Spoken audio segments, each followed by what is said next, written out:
How to change the bell style and settings in PuTTY.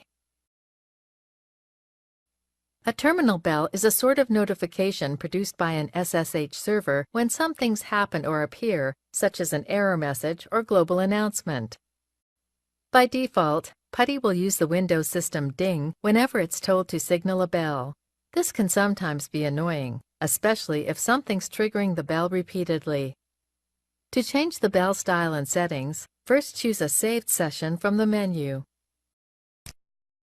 Click Load. Then, go to Bell. First, you can set the style of the terminal bell. Let's change ours to Visual Bell, which will cause the window to flash instead of making a sound.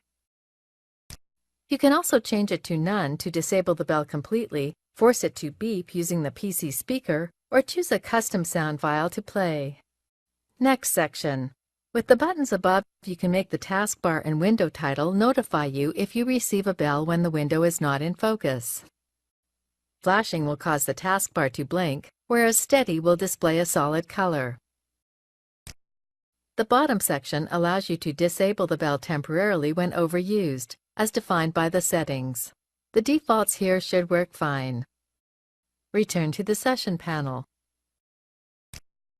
Be sure to save your session, or else the settings won't stick. Then, let's test out the bell. Log in. One way to trigger a bell is by pressing backspace at the beginning of a line. The window will flash momentarily to represent a bell signal. This tutorial is now complete. You now know how to change the bell style and settings in PuTTY.